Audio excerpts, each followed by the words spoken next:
ಆ ಕೇಶವ್ ಕೃಪನಲ್ಲಿ ಟ್ರೈನಿಂಗ್ ತೊಗೊಂಡು ಇವ್ರದ್ದೆಲ್ಲ ಮೆದುಳೆಲ್ಲ ಹೋಗ್ಬಿಟ್ಟಿದೆ ಇವ್ರದ್ದು.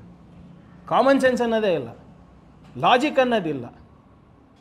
ನೀವು ಕೇಶವ್ ಕೃಪಕ್ಕೆ ನೀವು ಅಟೆಂಡೆನ್ಸ್ ಹಾಕಕ್ಕೆ ಹೋಗಿ ಅವರಿಗೆ ಮನವೊಲಿಸಕ್ಕೆ ಹೋಗಿ ನಿಮ್ಮ ಕ್ರೆಡಿಬಿಲಿಟಿ ಕಳ್ಕೊತಾ ಇದ್ದಾರ ರೀ ಪಬ್ಲಿಕ್ನಲ್ಲಿ. ಸ್ವಲ್ಪ ನಾಚಿಕೆ ಮಾನ ಮರ್ಯಾದೆಯಿಂದ ಇರೋದು ಕಲೀರಿ. ಮೊದಲು ಸಾವರ್ಕರ್ ವಿಚಾರದಲ್ಲಿ ರಾಜೀನಾಮೆ ಕೊಡಿ, ಇರೋ ಅಲ್ಪ ಸ್ವಲ್ಪ ಮರ್ಯಾದೆ ಉಳಿಸ್ಕೊಳ್ಳಿ, ಅದಾದಮೇಲೆ ಮುಂದೆ ನೋಡೋಣ. ಆದ್ದರಿಂದ ಇವತ್ತೇನು ಕಲಬುರ್ಗಿ ಚಲೋ PM ಏನು ಪ್ರಿಯಾಂಕ್ ಖರ್ಗೆ ಹಟಾವ್ ಅಭಿಯಾನ ಇದೆ, ಅದು PMK ಏನು ಪ್ರಿಯಾಂಕ್ ಖರ್ಗೆ ಹಟಾವ್ BJP ಬಚಾವ್, PMK ಹಟಾವ್ ನಾರಾಯಣ ಸ್ವಾಮಿಕೋ ಬಚಾವ್. ಯಾಕಂದರೆ ನನ್ನ ಪ್ರಶ್ನೆಗಳಿಗೆ ಇವ್ರ ಹತ್ರ ಉತ್ತರ ಇಲ್ಲ. ಸೊ ಆದ್ದರಿಂದ ಇವ್ರು ಎಷ್ಟೇ ತಿಪ್ಪರ್ಲಾಗ ಹಾಕಿದ್ರು ಕೂಡ ಜನರು ನಮ್ಮ ಜೊತೆ ಇದ್ದಾರೆ. ಅವ್ರಿಗೇನಾದರೂ ಗೌರವ ಇದ್ದರೆ ಅವ್ರು ಕೊಟ್ಟಂಥ ಮಾತನ್ನು ಉಳಿಸ್ಕೊಳ್ಳಿ ಅಂತ ತಮ್ಮ ಮುಖಾಂತರ ಕೇಳ್ಕೊತಾ ಇದ್ದೀನಿ. Thank you. ಹೇಳಿ ಸರ್. ಯಾರು? ಹಾಂ,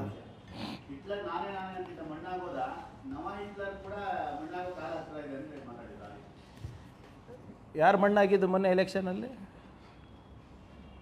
ಮೊನ್ನೆ ಹೋದ ಎಲೆಕ್ಷನ್ನಲ್ಲಿ ಯಾರು ಮಣ್ಣಾಗಿದ್ದು? ನವ ಹಿಟ್ಲರು, ನಿಜಾಮು, ರಜಾಕರ್ ಇಷ್ಟೇ ರೀ ಇವ್ರದ್ದು. ನಾನು ಹೇಳ್ತಾ ಇದ್ದೀನಲ್ಲ, ಇವರು ಇಷ್ಟು ಪ್ರಾಮಾಣಿಕರಿದ್ದರೆ ವಾಯ್ಸ್ ಸ್ಯಾಂಪಲ್ ಕೊಟ್ಬಿಡ್ಲಿ. ನೀವು ಗೋಬೆಲ್ಸ್ ಅವರ ಸನಾತನಗಳು ಇವರೆಲ್ಲರೂ, ಹಿಟ್ಲರ್ ಸನಾತನಗಳು ಅಲ್ಲೇ ಇದ್ದಾರೆ. ಗೋಬೆಲ್ಸ್ ಥಿಯರಿ ಫಾಲೋ ಮಾಡೋರು ಇವರು. ಆ RSS ಯೂನಿಫಾರ್ಮು ಮತ್ತು ನ್ಯಾಟ್ಜಿ ಯೂನಿಫಾರ್ಮ್ ಸೇಮ್ ಇದೆ ನೋಡಿ. ಸೊ ಆದ್ದರಿಂದ ಅವರಿಂದ ಕಲಿಯೋದೇನಿಲ್ಲ ನಮಗೆ. RSS ಇಂದ ಇರ್ಬೋದು, BJP ಅವರಿಂದ ಇರ್ಬೋದು, ಅಥವಾ CT ರವಿ ಅವರಿಂದ ಇರ್ಬೋದು.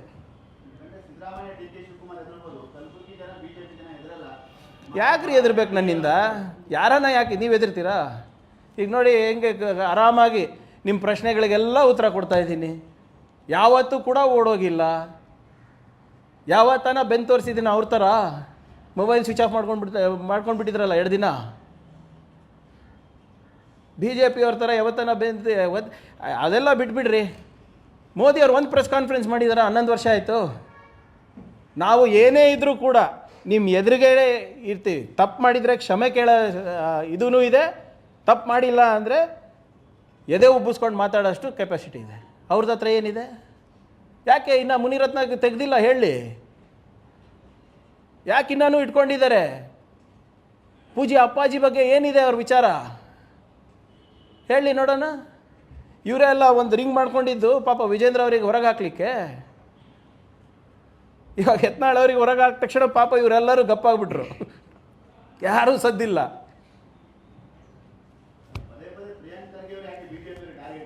ಹೇಳಿದ್ನಲ್ಲ, ಹೋಮ್ವರ್ಕ್ ಕೊಡ್ತಾರೆ RSS ಕೇಶವ ಕೃಪದಲ್ಲಿ, ಎಕ್ಸ್ಟ್ರಾ ಹೋಮ್ವರ್ಕ್.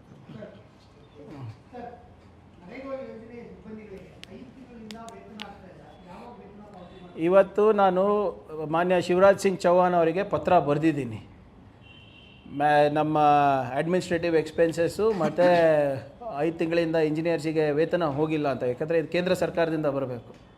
ನೋಡಿ, ಇಂಥವೆಲ್ಲ ಮಾತಾಡಲ್ಲ BJP ಅವರು. ಕೇಂದ್ರ ಸರ್ಕಾರದಿಂದ ಬರಬೇಕಾಗಿರೋದು ಅನುದಾನ ಎಲ್ಲ ಇದು ಅವ್ರ ಜವಾಬ್ದಾರಿ. ಬಂದಿಲ್ಲ. ಇನ್ನೊಂದು ಉದಾಹರಣೆ ಕೊಡ್ತೀನಿ ಬೇಕಿದ್ರೆ. ಜಲ್ ಜೀವನ್ ಮಿಷನ್ನಲ್ಲಿ ನಮಗೆ ಬರಬೇಕಾಗಿರೋದು 3,200 ಚಿಲ್ಲರೆ ಕೋಟಿ. ನಮ್ಗೆ ಬಂದಿರೋದು ಎಷ್ಟು ಗೊತ್ತಾ? 518. ನಾವು ಕೇಳಿದ್ರೆ ಸರ್ ನಮ್ಗೆ ದುಡ್ಡು ಕೊಡಿ ಅಂದರೆ ನೀವು ಕೊಟ್ಬಿಡಿ, ಆಮೇಲೆ ನಾವು ಕೊಡ್ತೀವಿ ಅಂತ ಹೇಳ್ತಾರೆ. ಜೋಶಿಯವರು ಸಮರ್ಪಕವಾಗಿ ಕೇಂದ್ರ ಸರ್ಕಾರದ ಅನುದಾನ ಬಿಡುಗಡೆ ಆದ್ರೂ ಕೂಡ ಇವ್ರು ಮಾಡ್ತಾಯಿಲ್ಲ ಕರ್ನಾಟಕದವರು ಅಂತ ಹೇಳೋರು, ವೇತನ ಕೊಡೋ ಯೋಗ್ಯತೆ ಇಲ್ಲ ಕೇಂದ್ರ ಸರ್ಕಾರಕ್ಕೆ. ಇವ್ರು ಮಾತಾಡ್ತಾರಾ? We are ready for debate anything. MNREGA engineers ಅವರು ಕೇಂದ್ರದಿಂದ ಅಡ್ಮಿನಿಸ್ಟ್ರೇಟಿವ್ ಎಕ್ಸ್ಪೆನ್ಸಸ್ ಅವರು. Okay, thank you. ಹೆಚ್ಚಿನ ವಿಡಿಯೋಗಳಿಗೆ ಪ್ರತಿಧ್ವನಿ ಯೂಟ್ಯೂಬ್ ಚಾನೆಲ್ ಸಬ್ಸ್ಕ್ರೈಬ್ ಮಾಡಿ, ಬೆಲ್ ಐಕಾನ್ ಕ್ಲಿಕ್ ಮಾಡಿ.